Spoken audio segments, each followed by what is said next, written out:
இப்போ இருக்க நிறைய கேசஸில் நாங்கள் பார்க்கும்போது என்னென்னா பையன் வீட்டில் இருந்து வந்து சொல்லுவாங்க, பொண்ணு வீட்டு சைட்லேருந்து தான் இப்படி டிமாண்ட் பண்ணுறாங்க, வீட்டோட மாப்பிள்ளையாக வர சொல்கிறாங்க.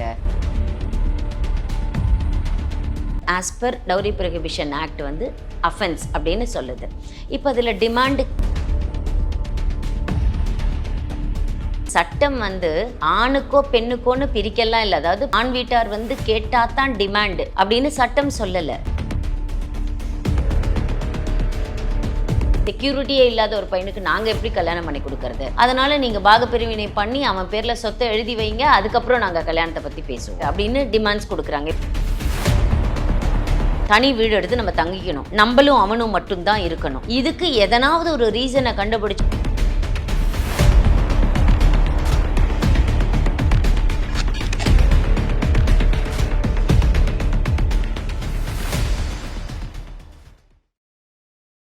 ஐபிஎன் தமிழ் நேயர்களுக்கு வணக்கம். இன்னைக்கு நம்ம சோஷியல் மீடியாவோ இல்லாட்டி ஒரு சேனலில் திறந்து ஒரு டைம் பாஸ்க்கு பார்க்கக்கூடிய விஷயம், ஒரு பையன் பெண்ணினுடைய திருமண வாழ்க்கையை எந்த அளவுக்கு பாதிக்குது, இது பெற்றோர்கள் தான் இன்னைக்கு முக்கிய காரணமாக இருக்காங்கன்னு சொல்லி இன்னைக்கு குடும்ப நல வழக்குகளில் வித்தியாசமான வழக்குகள், அதே மாதிரி காரணமே இல்லாமல் டைவர்ஸ்க்கு வந்து வாழ்க்கையை யாரெல்லாம் அழிச்சிட்டு இருக்காங்களோ அவங்களுக்கான ஒரு அவேர்னஸ் பதிவு அப்படின்னு கூட சொல்லலாம். அதை பற்றி நமக்கு இன்னைக்கு ஒரு கிளாரிட்டி கொடுக்கறதுக்காக அட்வொகேட் ராஜேஸ்வரி கார்த்திகேயன் மேம் நம்ம கூட அணிஞ்சிருக்காங்க. மேம் வணக்கம். வணக்கம். நிறைய குடும்ப வழக்குகள் பார்த்துட்டீங்க. நிறைய டைவர்ஸ் கேஸ் வந்து பையன் சைடில் வரதட்சணை டிமாண்ட் பண்ணுறாங்கன்னு வந்திருக்கும். இப்போ நீங்கள் நிறைய புது விதமான சர்ச்சையான வழக்குகள் பார்க்குறீங்க. அதை பற்றி இன்னைக்கு நேயர்களுக்காக. ஆக்சுவலி இப்போ இருக்க நிறைய கேசஸில் நாங்கள் பார்க்கும்போது என்னென்னா பையன் வீட்டில் இருந்து வந்து சொல்லுவாங்க, பொண்ணு வீட்டு சைட்லேருந்து தான் இப்படி டிமாண்ட் பண்ணுறாங்க, வீட்டோட மாப்பிள்ளையாக வர சொல்கிறாங்க, பொண்ணுக்கு வந்து இதெல்லாம் எதுவுமே செய்ய தெரியாது, நீங்கள் அதுக்கு தகுந்த மாதிரி பேம்பர்டாக பார்த்துக்கணும்னு சொல்லுவாங்க. கல்யாணம் பண்ணிட்டு போனதுக்கப்புறம் இந்த வீடு செட் ஆகலை, நீங்கள் வீட்டை மாற்றுங்க, இந்த மாதிரி எல்லாம் நிறைய டிமாண்டோட வராங்க அப்படின்னு சொல்லுவாங்க. எனக்கு சில கேசஸில் என்னென்னா பொண்ணுங்க வருவாங்க எங்ககிட்ட கிளைண்ட்ஸாக, அவங்களே வந்து சொல்லியிருக்காங்க, மேடம் நான் எப்படி இதெல்லாம் ஒத்துக்கிறது, அவங்க அம்மாவுக்கு சமைச்சு போடவா நான் வந்தேன், அவங்க வீட்டில் இருக்கிற பெட்ஸ் எல்லாம் பார்த்துக்கிறதுக்கா நான் வந்தேன், இல்லை அவங்க வீட்டில் இருக்கிற சொந்தக்காரங்களுக்கெல்லாம் சமைச்சு போடவா நான் வந்தேன், எனக்கு அதெல்லாம் வேலை கிடையாது மேடம், நான் இவரை மட்டும்தான் கல்யாணம் பண்ணிக்கிட்டேன், இவரை தாண்டி வேற யாரையும் நான் கல்யாணம் பண்ணிக்கல, அதனால நான் யாருக்கும் எதுவும் பண்ண மாட்டேன், இப்படியெல்லாம் அவங்க வந்து சொல்லுவாங்க. அதனால எனக்கு ஒத்து வரல மேடம், எனக்கு நீங்கள் டைவர்ஸ் வாங்கி கொடுத்துருங்க அப்படின்னு சொல்லுவாங்க. சரி, இந்த டவுரி அப்படிங்கிறது இருக்கு இல்லையா, டவுரி டிமாண்ட் அப்படிங்கிறது கிரைம். இப்போ நீங்கள் கேட்குற மாதிரி மற்ற விஷயங்கள் டிமாண்ட் அப்படிங்கிறதெல்லாம் இதெல்லாம் டிமாண்டில் வராது. எனக்கு தனி வீடு வேணும், எனக்கு நீ வந்து இதில் கொடுக்கணும்னு பணமாக கொடுக்கறது மட்டும்தான். இப்போ டவுரி ப்ரொஹிபிஷன் ஆக்ட் தான் இந்த டவுரி டிமாண்டை கிரிமினலைஸ் பண்ணுது. இப்போ அந்த ஆக்ட்ல செக்ஷன் 3 and 4 என்ன சொல்லுது அப்படின்னா, எய்தர் பார்ட்டிஸ், அதாவது ரெண்டு பார்ட்டிஸில் இதை பொண்ணு சைடில் தான் இருக்கணும் பையன் சைடில் தான் இருக்கணும்னு எந்த டிஸ்கிரிப்ஷனையும் அந்த சட்டம் சொல்லலை. அது என்ன சொல்லுது அப்படின்னா, இந்த ரெண்டு பார்ட்டிஸோ அல்லது பார்ட்டிஸ் சம்மந்தப்பட்ட அவங்க ரிலேட்டிவ்ஸோ அல்லது அவங்களோட பேரண்ட்ஸோ டிமாண்ட் பண்ணுறாங்க, அதாவது ஒரு பணமோ நகையோ ரொக்கமாவோ ஏதாவது ஒன்றோ கொடுக்க சொல்லி கல்யாணத்தை கண்டிஷனாக வச்சு இந்த அமௌண்ட்டை நீங்கள் கொடுத்தீங்கன்னா உங்களை நாங்கள் கல்யாணம் பண்ணிப்போம் அப்படின்னு ஒரு டிமாண்ட் பண்ணுறாங்கல்ல, அந்த demand as per dowry prohibition act வந்து அஃபென்ஸ் அப்படின்னு சொல்லுது. இப்போ அதில் டிமாண்ட் கேட்டாலும் தப்பு, கொடுத்தாலும் தப்பு. இப்போ செக்ஷன் 3 and செக்ஷன் 4 ரெண்டையும் அதுதான் சொல்லுது. செக்ஷன் 3 டிமாண்டை சொல்லுது, செக்ஷன் 4 நீங்கள் கொடுத்துட்டீங்கனாலோ இல்லை வாங்கிட்டீங்கனாலோ அதையும் அதில் கணக்கில் கொண்டு வரலான்னு சொல்லுது. இப்போ இது எப்படி நீங்கள் டிஸ்கிரைப் பண்ணுவீங்க ஒரு கேஸில் அப்படின்னா, இப்போ ஃபார் எக்ஸாம்பிள் நிச்சயதார்த்தம் முடிச்சிடுறாங்க, நிச்சயதார்த்தம் எல்லாம் நடந்து முடிஞ்சிட்ட உடனே கல்யாணத்துக்கு ஒரு டேட் ஃபிக்ஸ் பண்ணுறாங்க. கல்யாணம் ஜனவரி மாதம் இருக்குது, ஜனவரி மாதத்துக்கு ஒரு மாதம் முன்னாடி வந்து மாப்பிள்ளை வீட்டார் வந்து பெண் வீட்டில் கேட்குறாங்க, சரி நீங்கள் வந்து பொண்ணுக்கு இன்னொரு 10 பவுன் சேர்த்து போடணும், மாப்பிள்ளைக்கு இன்னொரு 10 பவுன் போடணும் அப்படின்னு கேட்குறாங்க. இவங்க சார் இதெல்லாம் எங்களால் பண்ண முடியாது, எங்ககிட்ட அவ்வளோலாம் இப்போ பணம் இல்லை அப்படின்னு பொண்ணு வீட்டில் சொல்கிறாங்க. பையன் வீட்டில் இல்லை, நீங்கள் போட்டு தான் ஆகணும், ஏன்னா ஜனவரி மாதம் கல்யாணம் வச்சாச்சு. இவங்க நிச்சயதார்த்தம் பண்ணி ஊருக்கெல்லாம் அனௌன்ஸ் பண்ணியிருப்பாங்க, இன்விடேஷன் ரெடி பண்ணி ஊருக்கெல்லாம் கொடுத்துருப்பாங்க. இப்போ போய் இந்த 20 பவுனுக்காக நம்ம கல்யாணத்தை நிறுத்த முடியுமா? அப்போ வேற வழியே இல்லை, நம்மளுக்கு ஹானர் முக்கியம், ஏன் நின்றுச்சுன்ற கேள்வி வரும். ஊர் மக்களுக்கு இந்த 20 பவுனுன்னு தெரியாது, எதனால கல்யாணம் நின்றுச்சு, இந்த பொண்ணு ஏதாவது தப்பு பண்ணியிருக்குமோ அப்படின்னு வரும். இந்த மாதிரி எல்லாம் யோசனைகள் இருக்கிற பட்சத்தில் ஒரு கண்டிஷனாக வச்சு அவங்க டிமாண்ட் பண்றாங்க அப்படின்னா அது டிமாண்ட். சட்டம் வந்து ஆணுக்கோ பெண்ணுக்கோன்னு பிரிக்கலாம் இல்லை, ஆண் வீட்டார் வந்து கேட்டாதான் டிமாண்ட் அப்படின்னு சட்டம் சொல்லலை. எய்தர் பார்ட்டிஸ் யாரு கேட்டிருந்தாலும் அது டிமாண்டு தான். அப்போ யார் வேணும்னா அதில் கம்ப்ளைண்ட் கொடுக்கலாம், யார் வேணும்னா அதில் கொடுத்தவங்களோ அல்லது வாங்கினவங்களோ உங்களை தண்டனைக்கு உள்ளாக்கலாம் அப்படிங்கிறது தான். ஆனால் இப்போ இருக்கிற ரீசன்ட் சினாரியோவில் என்னன்னா, பெண்கள் வந்து ரொம்ப பேம்பர்டு சில்ட்ரனாக இருக்கும்போது என்ன ஆகுது அப்படின்னா, நிறைய பேருக்கு இது ஒரு பிரச்சனை. அது இந்த மாதிரி போனதுக்கு அப்புறம் அவளுக்கு சமைக்க தெரியலன்னு சொல்றாங்க, அவளுக்கு சொத்து இருக்கா இல்லையான்னு தெரியலன்னு சொல்றாங்க. இதெல்லாம் பிரச்சனை வரும்போது இப்போ பெண் வீட்டார் என்ன பண்றாங்க அப்படின்னா, போறதுக்கு முன்னாடியே என் பொண்ணுக்கு வந்து எல்லா விதமான செக்யூரிட்டியும் வேணும். ஃபார் எக்ஸாம்பிள் கூட்டு குடும்பமா இருப்பாங்க அவங்க, அப்போ வந்து ஜாயிண்ட் ஃபேமிலி ப்ராப்பர்ட்டிஸ் இருக்கும். ஆனா இவங்க என்ன பண்ணுவாங்கன்னா, அதெல்லாம் எங்களுக்கு தெரியாது, ஜாயிண்ட் ஃபேமிலி ப்ராப்பர்ட்டிஸ் தான், நாளைக்கு இவனுக்கு தான் வரும், நாங்க எப்படி சொல்ல முடியும், நாளைக்கு நீங்க வேற யாருக்காவது கொடுத்தாலும் கொடுக்கலாம், அதனால செக்யூரிட்டியே இல்லாத ஒரு பையனுக்கு நாங்க எப்படி கல்யாணம் பண்ணி கொடுக்கறது, அதனால நீங்க பாகப்பிரிவினை பண்ணி அவன் பேர்ல சொத்தை எழுதி வைங்க, அதுக்கப்புறம் நாங்க கல்யாணத்தை பத்தி பேசுவோம், இதுக்கு நீங்க அஷூரன்ஸ் கொடுத்துருங்க எங்களுக்கு அப்படின்னு டிமாண்ட்ஸ் கொடுக்குறாங்க. இவங்க என்னன்னா,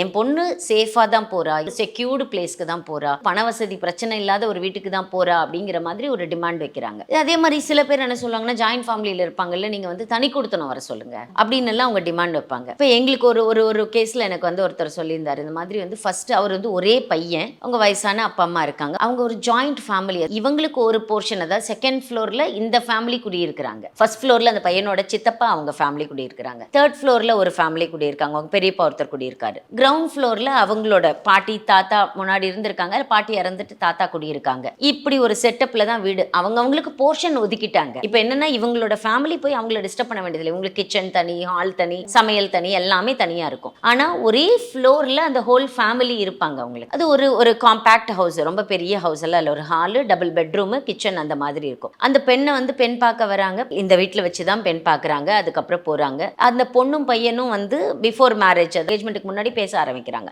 அப்பவே அந்த பையன் வந்து கேட்கிறாரு, இது வந்து ஜாயிண்ட் ஃபேமிலி, ஜாயிண்ட் ஃபேமிலினா ஒரே சமையல் கிடையாது, ஆனா நாங்க எல்லாம் ஒண்ணா ஒரே இடத்துல இருக்கோம், இந்த ரிலேஷன்ஷிப் அப்படியே மெயின்டைன் பண்ணிட்டு இருக்கோம், இது எங்க தாத்தா பாட்டி எங்களுக்கு கொடுத்த சொத்து, நாங்க இங்கே தான் இருக்கணும்னு நினைக்கிறோம். ரெண்டாவது, நான் ஒரே பையன், என் அப்பா அம்மா விட்டெல்லாம் நான் எந்த காலத்துலயும் வெளில வர முடியாது, அவங்கள கடைசி வரைக்கும் நான் தான் பாத்துக்கணும், அதுக்கு நீ எனக்கு கோஆபரேட் பண்ணணும். கல்யாணத்துக்கு முன்னாடி அந்த பொண்ணு எப்படி சொல்லுது அப்படின்னா, அதெல்லாம் ஒன்றும் பிரச்சனை கிடையாது, மனுஷங்க நல்லா இருந்தா போதும், நானும் ஜாயிண்ட் ஃபேமிலி தான் விருப்பப்படுறேன், நானும் எங்க அப்பா அம்மா கூட எல்லாம் தானே வளர்ந்துருக்கேன், அப்படிலாம் அவங்க பேசுறாங்க. சாட்லயே அந்த மெசேஜஸ் எல்லாம் இருக்கு. அந்த பையன் எதுக்கு அதை கேட்கிறாருன்னா, அவருக்கு சுத்தி ஒரு பயம் இருக்கு, ஐயோ பக்கத்துல இருக்கவங்க எல்லாம் இந்த மாதிரி தனி வீடுன்னு கேட்கறாங்க, இவன் நாளைக்கு வந்து நம்மள பிரிச்சிடக்கூடாது அப்பா அம்மா கிட்ட இருந்து, எதுக்கும் நம்ம இதெல்லாம் கன்ஃபார்ம் பண்ணிக்கலாம்னு அவர் சாட்ல பேசுறாரு. அவங்க இதுக்கு ரிப்ளை எல்லாம் பண்றாங்க, அதெல்லாம் ஒன்றும் பிரச்சனை இல்லை, நீங்க உங்க அப்பா அம்மா கூட, நீங்களும் ஒரே பையன் தானே, நீங்க எப்படி அந்த ஃபேமிலியை விட்டு வெளில வர முடியும்னா, அதெல்லாம் ஒன்றும் பிரச்சனை இல்லை, நம்ம பார்த்துக்கலாம், எல்லாம் மெசேஜ் பண்ணிடுறாங்க. கல்யாணம் எல்லாம் முடிஞ்சிடுது. கல்யாணம் முடிஞ்ச 3வது நாள் ஸ்டார்ட் பண்றாங்க. இங்க வந்து நம்ம ஸ்டெப் ஏறி ஏறி நம்ம வந்து செகண்ட் ஃப்ளோருக்கு வர வேண்டியதா இருக்கு, நம்ம ஏன் வேற ஒரு வீட்டுக்கு போகக்கூடாது, அவங்களுக்கு தெரியும்ல செகண்ட் ஃப்ளோர்ல வீட்டில் இருந்தாங்கன்னா ஸ்டெப் ஏறி தான் வருவாங்க. அப்புறம் எப்படி கேட்குறாங்கன்னா, நான் இங்கே இருக்க மாட்டேன், நான் எங்கள் அம்மா வீட்டில் தான் இருப்பேன், எங்கள் அம்மா வீட்டில் போய் இருந்துக்கிறாங்க, வாங்கன்னு கூப்பிட்டா வரமாட்டேங்கிறாங்க. அப்போ அவர் கேட்குறாரு, ஏமா நீங்கள் வந்து வரமாட்டேங்கிற, என்ன விஷயம்? இல்லை எனக்கு வந்து ஸ்டெப் ஏறி ஏறி போக வேண்டியதாக இருக்குது உங்கள் வீட்டில், எனக்கு ரொம்ப கஷ்டமாக இருக்குது, நீங்கள் வேற ஏதாவது வீடு பாருங்க, அப்போ தான் நான் வருவேன். ஆக்சுவலி இது கூட டிமாண்ட் தான், அது எப்படி நீங்கள் வந்து அதை டிமாண்ட் பண்ண முடியும்? அந்த பையனோட வீடு அதுதான் உங்களுக்கு தெரியும், தெரிஞ்சுதான் நீங்கள் அங்கே வந்து வாழறதுக்கு வரீங்க, அதுக்கப்புறம் இல்லை இல்லை நீ இதுக்கு மாற்றுங்க அப்படின்னு நீங்கள் சொல்கிறீங்க. செகண்ட் என்ன, கொஞ்ச நாள் என்னன்னா, அவர் வந்து இல்லை இப்போ என்னால் வீடெல்லாம் மாற்ற முடியாது, ஏன்னா இது எங்கள் தாத்தா பாட்டி கொடுத்த வீடு, நான் அம்மா அப்பா வந்து இங்கே தான் இருக்கணும் அப்படின்னு எக்ஸ்பெக்ட் பண்ணுறாங்க. அவங்க எக்ஸ்பெக்ட் பண்ணுறாங்கன்னா, நீங்கள் வாங்க நம்ம தனியாக போகலாம், அவங்கள என்ன நீங்கள் பார்த்துக்கணும், கீழே தான் அவங்க அண்ணன் தம்பி எல்லாரும் கூட இருக்காங்கல்ல, அவங்க எல்லாம் பார்த்துப்பாங்க, நீங்கள் என்ன அங்கே இருக்கணும், நீங்கள் வெளியில் தனி வீட்டுக்கு வாங்க. ஏம்மா என் சம்பளம் வந்து இவ்வளோ தாமா வருது, நான் வந்து 25,000 ரூபாய் தான் மாதம் சம்பாதிக்கிறேன், நான் இப்போ தனியாக ஒரு வீடு எடுத்தேன்னா வாடகையே ஒரு 20,000 போகும், அப்புறம் நம்ம எப்படி வாழ்வாதாரத்தை பார்க்குறது, அதனால் இப்போ எதுவும் முடிவு பண்ண முடியாது, கொஞ்சம் வாழ்க்கையில் இன்னும் கொஞ்சம் முன்னேறதுக்கு அப்புறம் நம்ம முடிவு பண்ணலாம். அப்போ உங்களுக்கு அதை பார்த்துக்க முடியாதுன்னா நீங்கள் எங்கள் வீட்டுக்கே வந்துருங்க, எங்கள் அம்மா அப்பா உங்களை பார்த்துப்பாங்க, ராஜா மாதிரி வச்சு பார்த்துப்பாங்க அப்படின்னு. ஒரு கல்யாணம் ஆன ஒரு 2 மாசத்துலயே இவ்வளோ டிமாண்ட்ஸை சொல்லி அந்த பொண்ணு வந்து அங்கேருந்து வெளியில போயிட்டு, பொண்ணோட பேரண்ட்ஸ் அவங்களும் வந்து பயங்கரமா அந்த பொண்ணுக்கு சப்போர்ட் பண்றாங்க, அவளுக்கு இது இல்லை அது இல்லை. அப்புறம் கொஞ்ச நாள் கழிச்சு என்னன்னா, இதெல்லாம் நான் அவங்க கன்வின்ஸ் பண்ண முடியலன்னு வச்சுக்கோங்களேன், இதெல்லாம் அவங்க ஒத்துக்கலன்னா, இல்லை அந்த தெரு சரியில்லை, அந்த தெருவுக்குள்ளார கார் வரல, அங்க வந்து ஒரு டவர் இருக்கு, அது வந்து நாளைக்கு குழந்தை பிறக்காததுக்கு வாய்ப்பாயிடும், அப்படி இப்படின்னு ஏதாவது ஒரு ரீசனை கண்டுபிடிச்சிட்டே இருப்பாங்க. இப்போ இவங்களுக்கு என்னன்னா, இவங்களுக்கு ஒரு விஷயம் இருக்கும் என்னன்னா, எப்படினாலும் இந்த பையனை தனியா கூட்டிட்டு வந்துடணும், தனி வீடு எடுத்து நம்ம தங்கிக்கணும், நம்மளும் அவனும் மட்டும்தான் இருக்கணும், இதுக்கு எதனாவது ஒரு ரீசனை கண்டுபிடிச்சு அவங்க ஒரு டிமாண்டா வச்சுட்டே இருப்பாங்க. இது வந்து மென் சைடுக்கு பயங்கர ஹாரஸ்மெண்டா இருக்கும். இந்த இடத்துல தான் ஒரு டிவி ஷோவை பத்தி நான் சொல்லணும்னு நினைக்கிறேன். ஏன்னா நிறைய இடத்துல நீங்க வந்து அதற்கு ஒரு ஜட்ஜா போறதுனால, ஒரு பிரபலமான தொலைக்காட்சியில 2 பக்கம் வந்து லேடிஸ், அதாவது பெண் வீட்டார் மாப்பிள்ளை வீட்டார்னு உட்கார வச்சு, பெண் வீட்டார் இப்ப வந்து நிறைய விதமான டிமாண்ட்ஸ் பண்றாங்க, அதை நீங்களும் பார்த்திருப்பீங்க, உங்க பார்வைக்கும் கவனத்துக்கும் வந்திருக்கும். இப்போ இந்த மாதிரி ட்ரெண்டிங்ல போயிட்டு இருக்கிறது ஒரு குடும்ப பிரச்சனை அப்படின்னு பார்க்கும்போது இது எந்த அளவுக்கு பாதிக்குது? லைக் அவங்க என்ன சொல்றாங்கன்னா, பெண்ணுக்கு இத்தனை நகை போடணும், அதே மாதிரி பையன் வந்து பெண்ணுக்கு இவ்வளவு சொத்துக்கள் வந்து இவங்க பேர்ல திருமணத்துக்கு முன்னாடியே எழுதி வைக்கணும், எங்க வீட்டோடயே வரணும்னு சொல்லி இன்னும் திருமணமே ஆகல, ஆனா இத்தனை விதமான டிமாண்ட்ஸ். இந்த மாதிரி பண்ணும்போது அவங்க யார் யார் மேல வேணா வாய் வார்த்தையில கூட வழக்குகள் பதிவு பண்ண முடியுமா?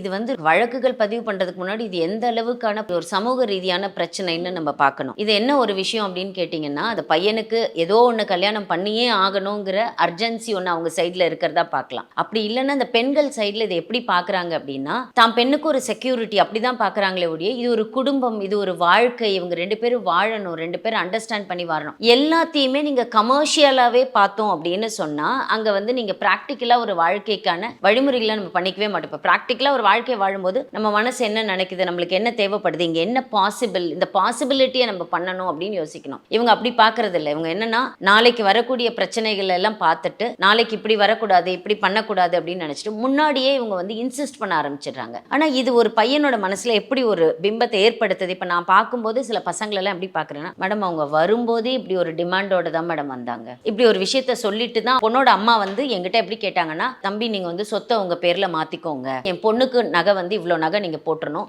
நாங்க எங்க பொண்ணுக்கு போடுற நகையும் நீங்க எங்க பொண்ணுக்கு போடுற நகையும் எங்க கைவசம் தான் இருக்கும், எங்க கிட்ட இருந்து நாங்க யாருக்கும் கொடுக்க முடியாது, நாங்க வந்து உங்க அம்மா கிட்ட எல்லாம் நாங்க அதை கொடுக்க மாட்டோம். ரெண்டாவது உங்களோட சேலரி இருக்கு இல்லையா, இந்த சேலரியில இந்த அமௌண்ட்டை நீங்க கண்டிப்பா என் பொண்ணுக்கு அனுப்பிடணும், நீங்க உங்க அம்மா அப்பாவுக்கு நீங்க அனுப்புனீங்க அப்படின்னா நீங்க வந்து என் பொண்ணுகிட்ட பர்மிஷன் வாங்கிட்டு தான் நீங்க அனுப்பணும், இல்லைனாலும் என் பொண்ணுகிட்ட நீங்க சொல்லுங்க, என் பொண்ணே யார் யாருக்கு எவ்வளவு அனுப்புவாலோ அனுப்புவா. இந்த மாதிரியான டிமாண்ட் எல்லாம் அவங்க முன்னாடியே வச்சுட்டு தான் வராங்க. அந்த பையன் மனசுல எப்படி ஃபிக்ஸ் ஆகுது அப்படின்னா, இவங்க வந்த உடனே மானிட்டரியா தான் இவங்க பாக்குறாங்க, இவங்க பண விஷயமா மட்டும்தான் நம்மள அணுகுறாங்கன்றத மைண்ட்ல வச்சுக்கிட்டு அதுக்கப்புறம் ஒரு ஒவ்வொரு பாயிண்ட்லயும் அவர் சொல்லி காட்டுவாரு, நீ ஒன்னும் சாதாரணமா என்ன கல்யாணம் பண்ணிக்கலையே, சொத்தெல்லாம் உனக்கு எழுதி வச்சதுக்கு அப்புறம் தானே என்ன நீ கல்யாணம் பண்ணிக்கிட்ட. இது வந்து பெண் சைட்ல வந்து ஒரு அவேர்னஸ் மாதிரி அவங்களுக்கு என்னன்னா நிறைய கொடுமைகள் பாக்குறாங்க, நகை கொடுக்கல பணம் கொடுக்கலன்னு பொண்ணை வந்து பெட்ரோல் ஊத்தி கொளுத்துறதும் அடிச்சு வீட்டை விட்டு விரத்துறதும், இந்த மன உளைச்சல அந்த பெண்ணே வந்து தற்கொலை செஞ்சுக்கிறதும், இந்த மாதிரி தொடர்ந்து இந்த மாதிரி விபத்துகளா நடக்கிறதுனால தானே வந்து பெண் வீட்டார் இந்த மாதிரி ஒரு விஷயம் ஒரு ஆயுதமா கையில் எடுத்திருக்கு. இதுல இது எப்படி நீங்க வந்து ஆயுதம்னு சொல்வீங்கன்னு எனக்கு தெரியல. உங்களை பணம் கேட்டு உங்களை கொடுமைப்படுத்துறாங்க, அது குற்றம் அப்படின்னா அதே பணத்தை நீங்க அவங்க கிட்ட கேட்டு அவங்கள கொடுமைப்படுத்தினா அது எப்படி குற்றம் இல்லாம ஆகும்? அதுவும் சட்டத்துல குற்றம் தானே. டிமாண்ட் நீங்க பண்ணாலும் குற்றம் தான், அவங்க பண்ணினாலும் குற்றம் தான். ஒரு கல்யாணத்தை ஒரு கண்டிஷனா வச்சுக்கிட்டு 2 வீட்டு சைட்லயும் டிமாண்ட் பண்ணினா அது தப்பு தானே. இப்ப நீங்க என்னன்னா, ஆரம்ப காலத்துல இருந்து இந்த மாதிரி வரதட்சணை கொடுமைகளால பாதிக்கப்பட்டவங்க பெண்களாகத்தான் இருந்தாங்க. பெண்களை பாதுகாக்கக்கூடிய சட்டங்கள் அதிகமா வந்தது. அதனாலதான் நாங்க நிறைய வரதட்சணை வழக்குகள்ல நான் சொல்லும் போது சொல்றது அதுதான். ஒரு ஆரம்ப காலத்துல இப்ப பேசவே தெரியாத பெண்கள், இல்ல பேசவே தெரியாத குடும்பம், அதை வந்து எதிர்நோக்கவே தெரியாத ஒரு குடும்பம் அப்படின்னா அது வேற விஷயம். பேச தெரிஞ்ச படிச்ச நாலேஜ் இருக்கிற நிறைய பேர் டவுரி டிமாண்ட் அப்படின்னு வரும்போது முதல் தடவை உட்கார்ந்து ஒரு இடத்துல எங்களுக்கு நீங்க இவ்வளவு போடணும்னு கேட்டாலே, சார் இது சட்டப்படி குற்றம், அன்னைக்கே நீங்க போன் பண்ணிடலாம் போலீஸ்க்கு, அன்னைக்கே நீங்க ஒரு கம்ப்ளைண்ட் லாட்ஜ் பண்ணலாம். இல்லையா அவங்க கிட்ட ஏங்க நீங்க எப்ப டவுரி கேக்குறீங்களோ நீங்க வந்து ஒரு ஜென்யூன் பீப்புளா நாங்க பார்க்கல, உங்க சம்பந்தத்தை ஏத்துக்கிறதுக்கு நாங்க உடன்படல அப்படின்னு சொல்லி நம்ம சொல்லி அனுப்பிடலாம். ஆனா நம்ம என்ன பண்ணுவோம்னா, பரவாயில்ல 10 தானே கேக்குறாங்க நம்ம கொடுத்துடலாம், 5 தானே நம்ம கேக்குறாங்க கொடுத்துடலாம் அப்படின்னு நம்மளும் வரதட்சணையை தூக்குவிக்கிறதா தான் நான் அதுல பாக்குறேன். இந்த செக்யூரிட்டியை நீங்க கிரியேட் பண்ணுங்க, நீங்க இன்னொருத்தரை டிமாண்ட் பண்ணி எப்படி நீங்க கிரியேட் பண்ண முடியும்? ஒருவேளை அவருக்கு விருப்பம் இல்லைன்னு வச்சுக்கோங்களேன், 35 வயசு ஆயிடுச்சு ஒரு ஆணுக்குன்னு வச்சுக்கோங்க, அவர்கிட்ட என்ன இருக்கோ அவ்வளவுதான் அவர்கிட்ட இருக்கும். அவருக்கு கல்யாணம் ஒரு அவசியமாகுது. இப்போ நீங்க வர பெண்கள் எல்லாமே உங்ககிட்ட வந்து உனக்கு ஏக்கர் நிலம் இருக்கணும், உனக்கு வந்து 10 கோடிக்கு சொத்து இருக்கணும், இது இருந்தா மட்டும்தான் கல்யாணம் பண்ணுவோம் அப்படின்னா இந்த பசங்களுக்கு எல்லாம் கல்யாணமே ஆகாம அப்படியே நிக்கணும். அப்போ இதெல்லாம் காசு இருக்கிறவன் மட்டும்தான் கல்யாணம் பண்ணிக்கிட்டு வாழ முடியும் அப்படிங்கிற நிலைமைக்கு தானே நீங்க பின்னோக்கி தள்ளுற மாதிரி இருக்கு. நான் நிறைய இடத்துல பெண்கள் கிட்ட சொல்றது தான், என்னமா உங்களுக்கு பிரச்சனை அப்படின்னா, என்ன வந்து டெய்லி காலையில எழுந்திரிச்சு வந்து வீட்டு வேலை செய்ய சொல்றாங்க, அவங்க பொண்ணு 8 மணி வரைக்கும் தூங்குறா, ஆனா நான் 6 மணிக்கு எழுந்திரிச்சு வந்து வேலை செய்யணும்னு எதிர்பார்க்கறாங்க. நான் வேலைக்கு போயிட்டு ரிட்டர்ன் வந்தேன்னா நான் கொஞ்ச நேரம் கூட ரெஸ்ட் எடுக்க கூடாது, திருப்பி நான் நைட்டுக்கு டின்னர் செய்ய போகணும்னு நினைக்கிறாங்க. துணியை ஏன் இங்க போட்டிருக்கேன்னு கேக்குறாங்க, இந்த துணியை நீ மடிச்சு வைக்கலையான்னு கேக்குறாங்க. இப்ப என்ன வந்து ஒரு சம்பளம் இல்லாத ஒரு வேலைக்காரி மாதிரி தான் அவங்க என்ன ட்ரீட் பண்றாங்க.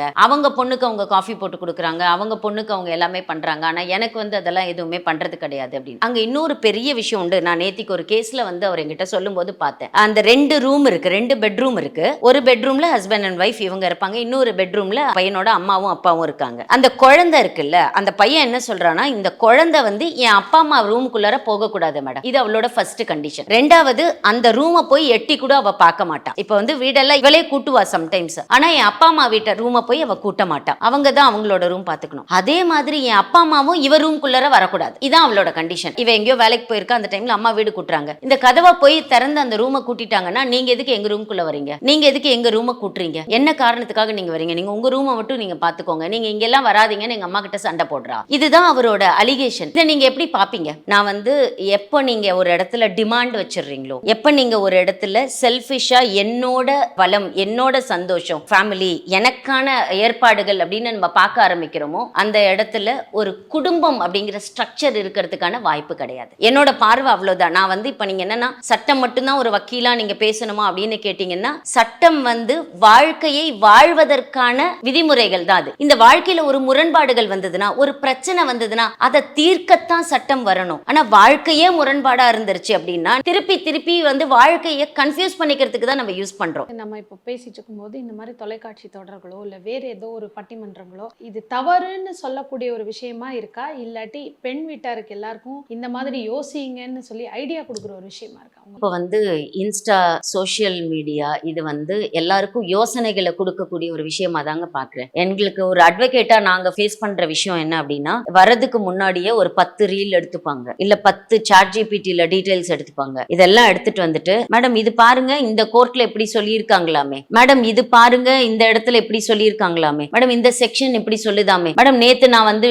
பார்த்தேன் இந்த வாட்ஸ்அப்ல இதுல இப்படி அனுப்பியிருக்காங்க, இப்படி ஒரு மெசேஜ் போட்டிருக்காங்க, அந்த மாமியார் மேல கேஸ் போடலாமாமே, இந்த மாமனார் மேல கேஸ் போடலாமாமே, இந்த ஒய்ஃபுக்கு நம்ம காசு கொடுக்க வேண்டியது இல்லையாமே, மேடம் இந்த ஹஸ்பண்டை தூக்கி ஜெயில வைக்கலாமாமே இப்படின்னு எடுத்துட்டு வருவாங்க. இதெல்லாம் வந்து அவங்களுக்கு எப்படி இருக்குன்னா, ஓ அங்க அப்படி நடந்திருக்கா அப்ப நம்மளும் இப்படி செய்யலாம், ஓ இங்க இப்படி நடந்திருக்கா நம்மளும் இப்படி செய்யலாம். வாழ்க்கை ஒவ்வொருத்தருக்கும் மாறுபடும். என் வாழ்க்கை வேற மாதிரி இருக்கும், உங்களோட வாழ்க்கை வேற மாதிரி இருக்கும். என் வாழ்க்கைக்கு தகுந்த மாதிரி தான் நான் முடிவெடுக்க முடியும். இப்போ நீங்க ரீசெண்டா ஒரு ட்ரெண்ட் நீங்க பாத்துட்டு இருப்பீங்க. பசங்க எல்லாரும் என்ன பண்றானுங்கன்னா, இந்த பொண்ணு கோச்சுக்கிட்டு அம்மா வீட்டுக்கு போகும், அம்மா வீட்டுக்கு போன உடனே ஒரு போய் ஒரு கம்ப்ளைண்ட் கொடுத்துடுறாரு. எதுக்காகன்னா, இவ போய் கம்ப்ளைண்ட் கொடுத்துட்டானா நாளைக்கு டவுரி ஹாரஸ்மெண்ட்னு முன்னாடியே நான் போய் ஒரு கம்ப்ளைண்ட் கொடுத்துடுறேன் நானு. ஏன்னா இந்த போலீஸும் என்ன பண்றாங்கன்னா, வந்த உடனே வாங்க சார் விசாரணிக்கணும், உங்களை பத்தி இவங்க சொல்லியிருக்காங்களே சார், அதுக்கெல்லாம் நாங்க என்ன சார் பண்ண முடியும், ஒண்ணு அந்த பொண்ணு கேட்கறத செய்யுங்க, இல்லைன்னா நாங்க எஃப்ஐஆர் போடுறோம் அப்படின்னு அவங்க சொல்ற மாதிரி சிச்சுவேஷன்ஸ் வருதுங்கிறனால நான் முன்னாடியே வந்து உங்ககிட்ட கம்ப்ளைண்ட் கொடுத்துட்டேன் பாருங்க, அவ இதெல்லாம் பண்ணிட்டு போயிருக்கா, அவளாலதான் எனக்கு ஹாராஸ்மெண்ட் இருந்தது. ஆக்சுவலி என்னன்னா, நாங்க நார்மலா சொல்லுவோம் சார், பெரிய பிரச்சனையா இருந்தா, ஒரு குற்றம் நடந்திருந்தா போலீஸ் ஸ்டேஷனுக்கு போங்க, குற்றமே நடக்காம எதுக்கு நீங்க போலீஸ் ஸ்டேஷனுக்கு போனுங்க, உட்கார்ந்து பேசி முடிவெடுங்கன்னு. ஏன்னா இப்ப இந்த டவுரி ஹாராஸ்மெண்ட் கம்ப்ளைண்ட்ல எல்லாம் நீங்க பாருங்களேன், இன்னைக்கு டவுரி ஹாராஸ்மெண்ட் நடக்குது, இன்னைக்கு ஒருத்தர் அடிச்சிடுறாரு அப்படின்னா அன்னைக்கு இல்ல ஓடி போய் அவங்க கம்ப்ளைண்ட் கொடுக்கணும், அன்னைக்கு எல்லாம் வீட்டுக்கு போயிடுவாங்க. அப்புறம் ஒரு வருஷம் 2 வருஷம் கழிச்சு ஒரு சேரவே மாட்டோம் அப்படிங்கிற பட்சத்துல வந்து கம்ப்ளைண்ட் கொடுப்பாங்க. சட்டத்துல ஒரு விஷயம் இப்படியும் நீங்க பாருங்க. அது பெண்கள் விஷயத்துல என்னன்னா, பெண்கள் மேக்சிமம் இப்போ ஓடி போய் ஒரு வீட்டுல நின்ன உடனே பேரண்ட்ஸ் எப்படி பாப்பாங்கன்னா, உடனே போகாதம்மா போலீஸ் ஸ்டேஷன் எல்லாம் போனா வாழ்க்கை கிடைக்காது, நம்ம வாழ்க்கையை பார்க்கணும், விட ஏதாவது வச்சு நம்ம வாழ முடியுதான்னு பாக்கலான்னு வெயிட் பண்ணுவாங்க. ஒரு பாயிண்ட் ஆஃப் டைம்ல இனி வாழவே மாட்டாங்க போல இருக்கு இவங்கன்னு முடிவு எடுத்ததுக்கு அப்புறம் தான் சரி போ வேற வழி இல்ல நம்ம போய் போலீஸ் கம்ப்ளைண்டே கொடுக்கலான்னு பாப்பாங்க. இது 2 பார்வையிலையும் எங்களுக்கு கரெக்ட். இந்த பார்வையில இருந்து பார்த்தாலும் இவங்க வெயிட் பண்ணி போயிருக்கிறது கரெக்டா இருக்கு. சில வழக்குகள் எப்படின்னா, அவங்க போயிடுவாங்க, அப்புறமா வந்து இவங்க ஒரு டிமாண்ட் வச்சிருப்பாங்க அந்த பையன் கிட்ட, அந்த பையன் அந்த டிமாண்டுக்கு ஒத்து வர மாட்டான். அப்ப என்ன பண்ணுவாங்க, வேகமா போய் கம்ப்ளைண்ட் கொடுத்து நான் சொல்ற மாதிரி கேட்கறதுனா கேளு, இல்லன்னா போ. இப்ப இந்த டவுரி அப்படிங்கிறது எப்ப குற்றம்னு வச்சுக்கோங்களேன். என் கையில 10,000 ரூபாய்க்கு கூட எனக்கு வழி கிடையாது, ஓகே, என் பொண்ணை வந்து நான் கல்யாணம் பண்ணி கொடுக்கணும்னு ஆசைப்படுறேன், 10 லட்சம் ரூபாய் கொடுத்தாதான் பெண்களை நாங்க கல்யாணம் பண்ணி போன ஆண்கள் எல்லாம் ரொம்ப பிடிவாதமா இருக்கிற பட்சத்துல பெண்களுக்கு கல்யாணமே ஆகலையோ அப்படிங்கிற ஒரு நிலைமை வரும்போது, இல்ல பெண்கள் உள்ளார போனாலும் 10 லட்சம் ரூபாய் கூடன்னு அடிச்சு துன்பப்படுத்துறாங்க, மனநேய வைத்து கொளுத்துறாங்க, இந்த மாதிரி இடங்கள் நேரத்துலதான் அந்த சட்டமே வெளியில வருது. இப்போ நீங்க எப்படி ட்ரெண்ட் மாறிடுச்சு, இப்போ நீங்க அவங்கள டார்ச்சர் பண்றோம், தனி கொடுத்தன கூப்பிட்டுக்கிறோம், அவங்கள வந்து சொத்தெல்லாம் நீங்க எழுதி வாங்கிக்கிறோம், நீங்க எங்களுக்கு நகை போடுங்க, நீங்க எங்களுக்கு பணம் போடுங்கன்னு சொல்றோம், உங்க சம்பளத்தை எங்களுக்கு போடுங்கன்னு சொல்றோம். நம்மளுக்கு நடக்கும்போது இது ஹாராஸ்மெண்டா இருந்தா, அவங்களுக்கு நடக்கும்போது மட்டும் இது ஹாராஸ்மெண்டா எப்படி இல்லாம இருக்கும் அப்படிங்கிறது மட்டும்தான் இங்க கேள்வி. இந்த இடத்துல பாத்தீங்கன்னா, நீங்க நிறைய நிகழ்ச்சிக்கு லைஃப் கோச்சாவும் அதே மாதிரி ஒரு குடும்ப நல வழக்கறிஞராகவும் இருக்கும்பொழுது, இன்னைக்கு ஒரு பெண் வீட்டார் பிள்ளை வீட்டார் 2 பேருக்குமே ஒரு அவேர்னஸா நீங்க சொல்லக்கூடிய விஷயம் என்ன? இந்த மாதிரி ட்ரெண்டிங்கான விஷயங்களை பார்த்து மனசை மாத்திக்கிட்டு நிறைய திருமணங்கள் நிச்சயதார்த்தம் வரைக்கும் வந்து நின்னே போயிருக்கு. இந்த இடத்துல நிறைய விவாகரத்து மேல் கொண்டு வரக்கூடாது அப்படின்னா நீங்க உங்க சைட்லயும் சொல்லக்கூடிய ஒரு விஷயம். இந்த டவுரி அண்ட் பணம் இந்த மாதிரியான ரிலேட்டட் விஷயங்கள்ல வரக்கூடிய டிவோர்சஸ் அப்படின்னு பாத்தீங்கன்னா, இந்த பணம் வந்து பசங்களோட மணியை நம்ம கண்ட்ரோல்ல வச்சுக்க வச்சுக்கணும்னு நினைக்கிற பெண்களுக்கு, அதே மாதிரி பெண்களோட பணத்தை வந்து கண்ட்ரோலா இதுலயும் சில கேசஸ்ல நாங்க பார்த்திருப்போம். அந்த பையன் வந்து அந்த பொண்ணு ஒரு 20,000 ரூபாய் சம்பாதிக்கும், அதுக்குன்னு ஒரு 5,000 ரூபாய் கூட விட மாட்டாரு. மொத்தத்தையும் நீ இந்த இன்வெஸ்ட்மெண்ட்ல போடு, நீ இந்த இன்வெஸ்ட்மெண்ட்ல போடுன்னு மொத்தமா ஒரு விடுவாங்க. அந்த பிரச்சனைகளையும் பார்ப்போம். இந்த மாதிரி பண ரீதியான விஷயங்கள்ல வந்து 2 பேரும் கண்ட்ரோல் எடுத்து அதனால வரக்கூடிய பிரச்சனைகள் அதிகமா இருக்கிறதாவே பார்க்கிறோம். அந்த மாதிரியான வழக்குகள்ல நான் சொல்றது ஒரே ஒரு விஷயம் தான், வாழ்க்கை அப்படிங்கிறது என்டையர்லி டிஃபரெண்ட். நம்ம வாழணும்னு நினைச்சு தான் கல்யாணம் பண்ணிட்டு போறோம். நல்லா புரிஞ்சுக்கோங்க, ஒரு கல்யாணத்துக்கான பேசிக் நீட் என்ன, ஒரு குடும்பமா நம்ம வாழணும். இதுக்காகத்தான் நம்ம ஒரு கல்யாணமே ஆரம்பிக்கிறோம். அங்க 2 பேருக்கும் ஒரு அண்டர்ஸ்டாண்டிங் வேணும். அந்த இடத்துல கமர்ஷியலா அல்லது ஏதாவது கமர்ஷியல் அப்படிங்கிறது அவங்களோட வசதி வாய்ப்புகளுக்குள்ளார எதிர்பார்ப்புகள் வச்சுக்கிட்டாங்க அப்படின்னா பிரச்சனைகள் பெருசா வராது. அவங்க வசதி வாய்ப்புகளை